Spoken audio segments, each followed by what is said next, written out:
সকাল সকাল ঘরের মধ্যে নতুন এক অতিথি এসে উপস্থিত। না, বাইরের অতিথি না, এই অতিথি কিন্তু আমাদের ছাদের ওপরেই একটা ঘর বানিয়ে দিয়েছে আমার শাশুড়ি মা, সেখানেই থাকে। তবে এটা হচ্ছে বাচ্চা ঘুঘু, জানো তো? কোনো কারণে সেই বাক্স থেকে পড়ে গিয়েছে। তো মা আবার নিয়ে এসেছিল আমার মেয়েকে দেখাতে, তখন এই স্কুল যাওয়ার তাড়া। তো দেখাতে নিয়ে এসে ব্যাস হাত থেকে ছুটে গিয়েছে। আর একটু একটু করে উঠতে শিখেছে, তো তো খুব বেশি উড়ে যাচ্ছিল আর কি। এবারে আমি চিন্তা করছিলাম যে কাঁথার ওপর তো বসেছে, এবার সেখানে পটি না করে দেয়। যাক, শেষ পর্যন্ত ভদ্র বাচ্চাটা আর পটি টটি করেনি। তো এই দেখো মা ধরতে গিয়েছে, ধরতে যাওয়ার পরে কিন্তু উড়ে গিয়ে সেই কোণার মধ্যে বসেছে। ফাইনালি ধরা গেছে, ওকে ধরে নিয়ে এবারে ওর মায়ের কাছে দিয়ে আসা হবে। যে বাক্সর মধ্যে ওরা বাসা বেঁধেছে, যেখানে ওদের ঘর, সেইখানে দিয়ে দেবে। এই যে এই এটা কি গাড়ির ওটা মুখের না, গাড়ির। ওটা মনে হচ্ছে কন্ট্রোল ব্রাশ। হ্যাঁ, এটার কেসটা দেখো কি সুন্দর। এই যে দাঁড়া দাঁড়া দেখাবো, হ্যাঁ দেখাবো দেখাবো। এই সুন্দর গাড়ি পরিষ্কার করে। গুড মর্নিং এভরিওয়ান, সবাই কীরকম আছো? আশা করছি খুব ভালো আছো, সুস্থ আছো। এদিকে আমরাও ভালোই আছি। তবে মনটা একটু খারাপ হয়ে গেল সকাল সকাল। আমাদের যে পাশের বাড়ি, মানে মুখোমুখি বাড়ির পাশের বাড়ি, সেই বাড়ির যে জেঠি, উনি আজকে সকাল সকাল মানে কি বলবো আর গত হয়েছেন আর কি। তো সেই জন্য একটু খারাপ লাগলো। ওই সামনে দিয়েই বেরিয়ে আসতে হলো আমাদের, যদিও এখনও আনেনি। তো আমাদের কাজে তো আমাদেরকে বেরোতেই হবে, পরীক্ষা। হ্যাঁ, তো ঘড়িতে 9:20 বাজছে। তোমাদের তো বলেইছিলাম যে আজকে আমাদের লাস্ট এক্সাম, তোমরা জানোই, সেই প্রথম থেকেই বলে আসছি। তো সেই জন্য এখন এই যে বেরিয়ে যাচ্ছি। তো চলো, পরে আবার না হয় তোমাদের সাথে কথা বলবো। Last exam. যতক্ষণে তোমরা এই ব্লগ দেখছো ততক্ষণে কিন্তু আমার ঠান্ডা ঠান্ডা লেগে একেবারে অস্থির কাণ্ড। হয়তো ভয়েসটা শুনেই তোমরা বুঝতে পারছো কালকে করেছি কি। আচ্ছা, এখন বলছি না, তোমরা হচ্ছে ভিডিওটা দেখো, তাহলেই বুঝতে পারবে। এই ঠান্ডাটা লেগেছে কিন্তু আমার নিজের দোষেই বলতে পারো। যাচ্ছি মেয়েকে স্কুলে নিয়ে, আর এই যে রাস্তাটা বা এই স্কুলের সামনেটা, আমরা গল্প করছিলাম যে আবার কবে আসবো তার নেই ঠিক। তো মেয়ে বলছিল যে মা, ওই ধরো মাঝে 1 বছর আর 1 বছর, 2 বছর পর তো আবার আসতেই হবে, কারণ এই স্কুলেই হয়তো আমার এইচএসের যে এক্সাম, সেটাও হয়তো এই স্কুলেই সিট পড়তে পারে। তাই আমি বললাম যে 2 বছর, সেটাও তো কম না। তো সেই জন্য একটুখানি ধরে রাখি, স্মৃতি হয়ে থেকে যাবে। ওই যে দূরে স্কুলটা দেখা যাচ্ছে, এই রকমই কিন্তু গত 1 মাস আগে আমরা এসে দেখে গিয়েছিলাম এই স্কুলটা। তখন পরীক্ষা আসবো, দেবো স্কুলে, তখন একটা অন্যরকমই চিন্তা ছিল। তবে আজকের চিন্তাটা হচ্ছে এরপর আর কখনো আসবো না, বা কবে আসবো তা ঠিক নেই। তাই ভালো করে একটু ধরে রাখি। আজকে আমাদের বেরোতে একটুখানি দেরি হয়েছিল, সেই জন্যে কিন্তু সমস্ত স্টুডেন্টসরা ভেতরে চলে গেছে।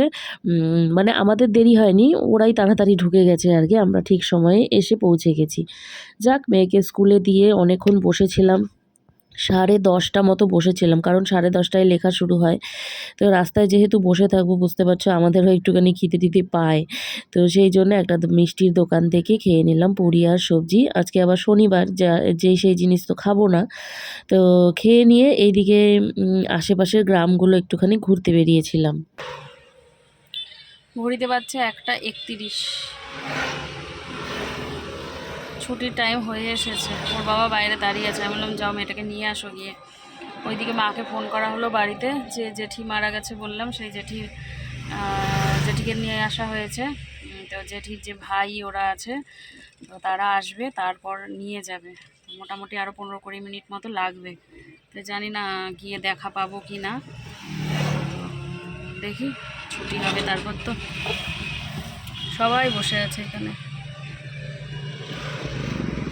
ওইদিকে সবাই হচ্ছে এই মাদুর টাদুর পেপার পেতে পেতে বসে আছে সবাই। কী যে হচ্ছে, কতগুলো ছেলে বাচ্চা কতগুলো বেরিয়ে গেছে। তোর বাবা বলছে কি যেন টাফ হয়েছে নাকি, এত তাড়াতাড়ি সেই 1টার সময় বেরিয়ে গেছে। কি জানি, যতক্ষণ না মেয়ে বেরোচ্ছে কিছুই বলতে পারছি না। এইদিকে হচ্ছে নিয়ে এসেছিল ও ওই যে আখের রস, এই যে 1 বোতল নিয়ে এসেছিল, দুজন মিলে খেয়ে মেয়ের জন্য রেখেছি। ও খেতে চায় না, এই এতটা খাবে কিনা তারও ঠিক নেই। তো দেখি কি বলে পরীক্ষা, তোমাদের তারপর জানাচ্ছি। আসছে দেখলাম, ওই যে চলে এসছে। কেমন যে হয়েছে, কেমন হয়েছে বাবা? খুব ভালো হয়েছে। ভালো হয়েছে? কোশ্চেন কেমন হয়েছে? হ্যাঁ, কোশ্চেন কেমন হয়েছে? কোয়েশ্চেন খুবই ইজি ছিল, একদম হালকা। তাই? তাহলে সবাই অনেককে দেখলাম এত তাড়াতাড়ি বাইরে বেরিয়ে গেছে। কি জানি, জানি না। তাই? তোমার ভালো হয়েছে তো? হ্যাঁ, আমার ভালো হয়েছে। দেখো কোয়েশ্চেন দেখো। মাই গড, তুমি হোলি আরে হোলি খেললে খেলতেছে, আমি দাঁড়াই নাই। খেলবে না? দাঁড়াইলে হালবা বানাই দিত ওইখানেই। খেলবা না তাহলে? না না না, শার্ট ইজ নট। হ্যাঁ, নতুন শার্ট এটা। এত ইজি পেপার। তাই? কত পাবা? যেগুলো করে গেছি ওগুলাই আসে। তাই? কত পাবা? তো আমি তো সবই লিখছি। তাই? এ নাও আখের রস খাও। তো আমি তো সবই লিখছি, এবার লিখছি হাও বাসায় গিয়ে। আচ্ছা, তাহলে চলো আমরা আস্তে আস্তে করে রওনা দিই। ওই সবাই বাইরে খেলছে ওই কোনায়, ওইখানে। বাড়িতে এসে হাত পা ধুয়ে পরিষ্কার হয়ে আগে বসে পড়েছি খেতে। কারণ সকাল থেকে সেই রকম তো কিছু খাওয়া হয়নি, প্রচণ্ড খিদে পেয়ে গেছিলো। ওই 2টো পুরি খেয়েছিলাম সেই জন্যে। তো যাই হোক, হাত পা কাঁপতে কাঁপতে আর সেরকম কাজ করতে পারি না আমি।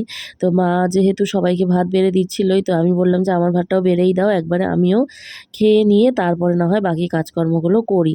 তো আজকে শ্যাম্পু দেওয়ার কথা ছিল, তো সেই মতো শ্যাম্পু দিয়ে নিয়েছি। এখন না বেশ ভালোই মানে গরম পড়ে গেছে। আর বাইরে ঘাটে যা পলিউশন, যা ধুলো, তাতে বাইরে থেকে আসার পর স্নান না করলে মানে কি বলবো আর, শান্তি হয় না আর কি। শরীরটা না ফ্রেশও লাগে না। আর শরীর যদি ফ্রেশ না থাকে তাহলে দেখবে তোমার মনটাও কিন্তু ফ্রেশ লাগে না। একটা ফুরফুরে মেজাজ থাকলে পরে সব কিছুই ভালো লাগে, তাই না? তো সেই জন্যে দেরি না করে কাজকর্ম সমস্ত সেরে স্নান করে আসলাম। আর এখন আমি কি করছি বলো তো? চুল কুড়োচ্ছি।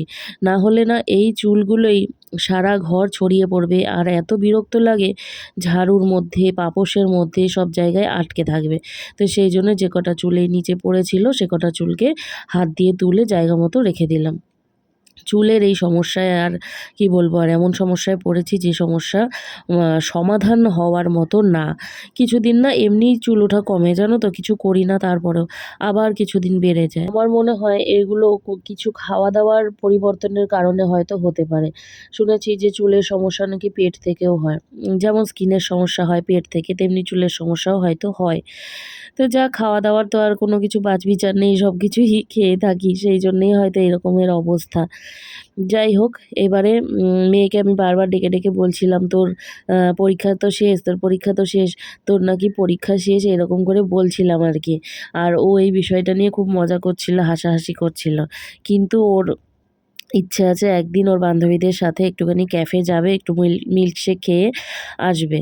তো আমি বললাম যে এই বাড়ির সামনেই আমাদের একটা ক্যাফে আছে, এই হাঁটা পথে, তো সেখানেই যাবি? বললো হ্যাঁ সেখানেই যাব, দেখি আমরা প্ল্যান করি, ওই 4-5 জন বান্ধবী মিলে যাব। আমি বললাম ঠিক আছে, প্ল্যান কর। দেখো এখন বড় হয়েছে, ওর বান্ধবীরা যেহেতু ঘুরে টুরে বেড়ায়, এবারে খুব একটা বাধা দিলে কিন্তু আমি ওর চোখে না ভিলেন হয়ে উঠবো, আমি এটা বুঝতে পারি।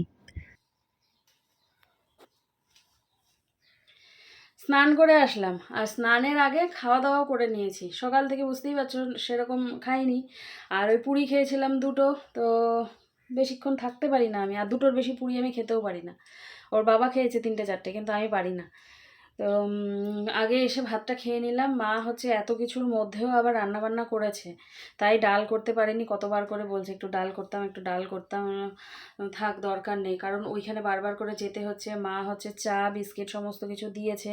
কত লোক এসেছিল, প্রতিবেশী, তারপর হচ্ছে যিনি মারা গেছেন তার আত্মীয় স্বজনরা। তো ঘরে তো আর ডাকা যায় না, তো আমাদের বাড়ির নিচেই তারা বসেছিল। তো চা বিস্কিট সমস্ত কিছু দেয়া, তারপর রান্না বান্না করা, কত কিছু রান্না করেছে তোমরা দেখলেই, দেখালাম তোমাদের। তো যাই হোক, খাওয়া দাওয়া করে সবার খাওয়া দাওয়া হয়ে গেছে। দেবলিনার বাবা আর বাবা দুজনা মিলে দোকানে চলে গেছে। মেয়ে ওই ঘরে শুয়ে আছে। তো ওকে বলছি আমি বারবার করে, তোর নাকি পরীক্ষা শেষ, পরীক্ষা শেষ। তো এই নিয়ে দুজনা মিলে হাসাহাসি করছি। আর হচ্ছে আগে খেয়ে তারপর স্নান করলাম, এটা তো তোমাদেরই বললামই। আর এখন আমি কি করবো বলো তো? এই দেখো বেডশিটটা তুলেছি, কারণ আজকে হচ্ছে আমার ওই মাথায় শ্যাম্পু করার ছিল। তো বেডশিট এই সমস্ত তো চেঞ্জ করতে হয়, তোমরা জানোই। তো সেই জন্য বেডশিটটা আগে তুলে রেখে তারপর আমি স্নান করে আসলাম। এখন মানে এই ফ্রেশ হয়ে এইবারে আমি বেডশিটটা পাল্টাবো, বুঝতে পেরেছো তোমরা? তো এটাই বলার ছিল। তো চলো বেডশিটটা চেঞ্জ করে নিয়ে এবারে একটুখানি শুয়ে পড়ি। চুল তো ভেজাই রইলো, যদিও হাতে গোনা কয়েকটা চুল, কোনো রকম অসুবিধা হবে না। আমি কাজ করতে শুরু করি, তারপর শুয়ে পড়বো, ঠিক আছে? ওই দিক থেকে রিয়া ফোন করেছিল, বলছে তাড়াতাড়ি চলে এসো আজকে। তো দেখি কখন যেতে পারি, একটু রেস্ট নিই। মেয়ে উঠেছে সেই 4টের সময়, আর আমি ঘুমিয়েছি 3:30 সময়। তাহলে ভাবো, 3:30 থেকে একদম আমি 7টার সময় জাগনা পেয়েছি, আর মেয়ে 4টের সময় উঠে পড়েছে। বেডশিটটা ঠিক 2 দিন আগেই কিন্তু পেতেছিলাম, আজকে তোলার কোনো রকম কোনো কথাই ছিল না, কিন্তু কি করব, এই সিচুয়েশন, তুলতে হবেই। তো সেই জন্য আগেই তুলে জায়গা মতো ফেলে রেখেছি, যেখানে সমস্ত ধোয়ার জামা কাপড় আমি ফেলে রাখি সেখানেই রেখেছি। আর এই এবারে অন্য একটা বেডশিট পেতে নেব। আর এই কম্বলটা তো ওর বাবার সাহায্য ছাড়া আমি কিছুতেই তুলতে পারবো না। এখন রবিবারের অপেক্ষা, রবিবার না আসা পর্যন্ত কম্বল আমি কিছুতেই তুলতে পারছি না। ও হাত লাগাবে, তারপর ভালো করে প্যাকেট করে দেবে, তারপরে ওই কিন্তু ওপরে তুলে দেবে। আমি এটা পারবো না, আমি না নামাতে পারি না তুলতে পারি। আর এই যে মানে তোশকটা যে দেখতে পাচ্ছ, এর মধ্যে যে এত ধুলো পড়ে, মানে যখন আমি বেডশিট চেঞ্জ করব বলে তুলি, প্রত্যেক সময়ই কিন্তু আমি বিছানার যে ঝাড়ুটা সেটা দিয়ে ঝেড়ে দিই। আর কি ধুলো ওড়ে, সমস্ত ধুলো গিয়ে ওই আমার যে ফার্নিচার রয়েছে তার মধ্যে গিয়ে আটকে যায়। আবার এই চাদরটা পাতার পর তখন আমাকে ফার্নিচারগুলো আবার করে মুছে নিতে হয়, জানো। সমস্যার শেষ নেই গো, জীবনে সমস্যার শেষ নেই, বুঝলে। এইবারে এই যে বেডশিটগুলো দেখতে পাচ্ছ না, এই বেডশিটগুলো এখন একটুখানি কম পাতবো, তোমরা দেখবে।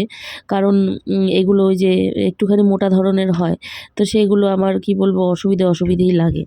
তো যাক, পাতলাগুলো এখন থেকে পেতে নেব। এটা না হাতের কাছে পেয়েছি আজকে, সেই জন্য পেতে নিচ্ছি, জানো তো। শরীরটা আর দিচ্ছে না, এই সকাল থেকে বসে বসে থাকা, কোমরটা একেবারে ধরে যায়। কিন্তু আর কি করা যাবে, মেয়ের বিশ্বাস যে আমি বাড়িতে চলে আসলে ওর পরীক্ষা নাকি খারাপ হয়ে যাবে। এবারে ওর বিশ্বাস তো আমি ভাঙতে পারি না, সেই জন্যে ওখানেই বসে থাকি। এমনকি একটুখানি এদিক সেদিকেও যদি যাই, তাও মনটা বলে যে মেয়েটার পরীক্ষাটা যদি খারাপ হয়। কথায় আছে, বিশ্বাসে মিলায় বস্তু তর্কে বহুদূর। তো ওর বিশ্বাসে বিশ্বাসী হয়ে যদি ওর একটুখানি ভালো হয়, তাহলে তাতে কি ক্ষতি আছে, তাই না বলো। আর এমন না যে ওইখানে শুধুমাত্র আমরা দুজনাই একা থাকি, ওখানে কিন্তু অনেক বাবা মায়েরাই বসে থাকে। তাহলে তাদের কি কাজ নেই বলো তো? কাজ তো সবারই আছে। কিন্তু এই 4-5টা দিন যদি আমি নিজের বাচ্চাকে সময় দেওয়া যায়, ওই তো 3 ঘন্টা সময়, তাহলে কি খুব একটা ক্ষতি হয়ে যায় বলো তো? আমার তো মনে হয় না। হ্যাঁ, বিরক্ত লাগে মাঝে মাঝে বসে থাকতে থাকতে, সেটা সবার ক্ষেত্রেই হয়, কিন্তু কি আর করা যাবে, সন্তানের জন্য এইটুকু তো করাই যায়। আমার মনে হয় আমি একা করি না, প্রত্যেক বাবা মাই কিন্তু করে থাকে, তাই না? যাক, এবারে কোনো রকমভাবে কোলবালিশগুলো তুলে ঢিল দিয়ে ফেলে রেখে আমি শুয়ে পড়বো। আমি তোমাদের বোঝাতে পারছি না যে আমার কতটা খারাপ লাগছে শরীরটা। আর ওর বাবার কথা আবার চিন্তা করো, ওর বাবা কিন্তু একটুও বসেও নি, এসেই ফ্রেশ হয়ে খাওয়া দাওয়া করে কিন্তু দোকানের উদ্দেশ্যে রওনা দিয়েছে। এক একজনের কি বলবো, শরীরের নেওয়ার ক্ষমতা এক এক রকম, এক একজনের সহ্য ক্ষমতা, ধৈর্য ক্ষমতা একরকম। তবে রাতের দিকে কিন্তু ও অনেকটাই ক্লান্ত হয়ে পড়েছিল। আর শনিবারের রাত ও কোনো টিভি মোবাইল কিছু না দেখেই কিন্তু ঘুমিয়ে পড়েছিল।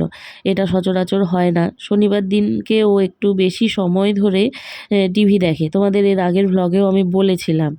তো আজকে আর সেটা হয়নি, ওই একটাই কারণ, ক্লান্তি। এই দেখো, সমস্ত জিনিস তুলে নিলাম, এখন আর কিছু গুছিয়ে রাখবো না, এইভাবেই আমি কিন্তু শুয়ে পড়বো। 2000 years later. দেখো জেম্মার সাথে কিভাবে থাকে, কোনো আওয়াজ নাই। দেখো কখন থেকে তোমাদেরকে খুঁজতেছে, থাকেই না কোনোভাবেই। কালকে তো রাত্রেবেলা নিয়ে গেলাম তো, হ্যাঁ পরে তো ওই যে রিয়া নিয়ে আসলো, বললো ঘুম পাড়াবে। হ্যাঁ। এবার ঘরে নিয়ে আসে বেদমে চিৎকার, না থাকবে না। আবার যে আমার ঘরে দিয়েছে, চুপ হয়ে গেছে। তারপর আমি কতক্ষণ সকাল আমি মাকে বলতেছি টুনিদেরকে খুঁজতেছে মনে হয়, গান শোনাই না, খুকুর খুকুর খুকুর করতেছে, আর কিছুতেই থাকে না। এই যে এখন চুপচাপ। এই তোমাদেরকে দেখে আমার কোলে নাচলো, করলো, তখন ঘরে গেছিল, গান করলাম তো এতক্ষণ থেকে। তারপরে দেখি কি সুন্দর ঘুমায় গেল। ওটা চাবানোর, কামড়ানোর। ঘন্টা পাপা, ঘন্টা পাপা, চাবাচ্ছে ঘন্টা পাপা, নেয় চাবায় রাইখে দেয়। এগুলা এই যে শুরু হয়ে গেল, হ্যাঁ এই যে শুরু হয়ে গেল, এই যে শুরু। ম্যাশ করে আর ভিতরে বাড়ি থেকে চলে এসেছি আর এসে রান্নাঘরেও চলে এসেছি। আর এই দেখো কি হলো, ক্যামেরাটা অন করতে করতে রুটিটাই গেল আমার পুড়ে। যাক, ধুয়ে দেবো, দেবলিনা তো ধুয়েই রুটি খাবে। আর খাবে হচ্ছে একটা রুটি, ও একটা খাবে, ওর বাবা একটা খাবে। তো একটা খাক আর দুটো খাক, সমস্ত জিনিস আমাকে বের করতে হয়। এই মানে বেলন চাকি থেকে শুরু করে আটার বাসন সবই তো হয় বলো, একটা করি আর অর্ধেক করি, কি আর করা যাবে। তো যাই হোক, পেটে যেহেতু খিদে নেই, জোর করে তো আর পেটের মধ্যে দেয়া যাবে না। তো ওদের এই যে দুজনার দুটো রুটি আর আমার জন্য ভেজে নিলাম একটুখানি আলু। তো কী দিয়ে খাবো, আজকে শনিবার, ওরা তো শনিবার নষ্ট করে এসেছে, কিন্তু আমি তো করব না। এই যে পনিরের তরকারি, পনির নেইনি, এই দিয়ে ভালো খাওয়া দাওয়া হয়ে যাবে, সাথে খেয়ে নেব মিষ্টি। লাইটটাকে দিল বন্ধ করে। আজকে আর ওর ঘুম আসছে না, পরীক্ষা শেষ তো, তাই জন্যে মানে এক্সাইটমেন্ট বুঝতেই পারছো। আর এদিকে বলছে কালকে আমি সকাল সকাল উঠবো, উঠে নিয়ে আমি হচ্ছে এই রিলস দেখতে বসে পড়বো। মানে ভাবো তাহলে, মানে সকাল সকাল উঠবে ও রিলস দেখার জন্যে। আর হচ্ছে রুটি করে দিলাম, ও খেলো একটা রুটি, ওর বাবা খেলো একটা রুটি। কারণ ওরা দুজনা মিলে বেরিয়েছিল, আমি যখন মুগ্ধর কাছে ছিলাম ওরা দুজনা বেরিয়ে কিছু খেয়ে এসেছে। আর আজকে আমার তো শনিবার, আমি তো শনিবার নষ্ট করব না, সেই জন্য আমি আর ওদের সাথে যাইনি, আমি মুগ্ধর কাছেই ছিলাম। মুগ্ধকে খাওয়ালাম, তারপর তেল টেল মালিশ করা হয়নি কারণ খ্যান করছিল। থাকুক, 1-2 দিন স্কিপ করে যাই। আর হচ্ছে কথা যে দেখা যাক, নতুন নতুন তো সলিড খাচ্ছে, এবারে সব কিছু দেখার বিষয় আছে যে কোনটা স্যুট করছে না করছে। তো পটিটাও চেক করতে হবে। তো সব কিছু বলে এসেছি। তো দেখি এখন ঠাকুর করে যদি সব ঠিকঠাক হয় তাহলে তো ভালোই, তাই না? আর প্রচুর ঠান্ডা লেগেছে ওর, তোমরা তো দেখেইছো হয়তো মায়ের ভিডিওতে, সেই জন্য আমি গতকালকের ব্লগে কিছু বলিনি। তো প্রচুর ঠান্ডা লেগেছে, ওই সিজন চেঞ্জ হচ্ছে না, আর তারপর অন্নপ্রাশন গেছে একটা, তো সেটার রেশ আছেই। মানে এটা কতটা কার্যকরী সেটা জানি না, কিন্তু আমরা এটা শুনে আসছি ছোটোবেলা থেকে যে অন্নপ্রাশনের পর বাচ্চারা অসুস্থ হয়। আমার মেয়েও হয়েছিল, ওর হয়েছিল হচ্ছে ও একদম সবুজ পটি করছিল অন্নপ্রাশনের কিছুদিন পর। তারপর ওই জেঠুর ওষুধ দিয়ে, মানে আমার জেঠুর শ্বশুর হোমিওপ্যাথিক ডাক্তার ছিলেন, তো তার ওষুধ খেয়ে ঠিক হয়ে গেছিলো। তো যাই হোক, এগুলো একটু একটু হয়, শুধু দেখে খারাপ লাগে এই যা। এদিকে ওর বাবা শুয়ে পড়েছে, মনে হয় ঘুমিয়েও পড়েছে, শরীরটা মনে হয় খুব একটা জুতের নেই, না হলে জেগে থাকে। শনিবার রাত আজকে, বুঝতেই পারছো, নাক ডাকা শুরু হয়ে গেছে। মেয়েও শুয়ে পড়েছে, এবার আমিও শুয়ে পড়ি। তো চলো, আজকের ব্লগটা আর বড় করছি না, সবাই ভালো থেকো, সুস্থ থেকো, দেখা হচ্ছে পরের ব্লগে। আজকের জন্য টাটা, গুড নাইট।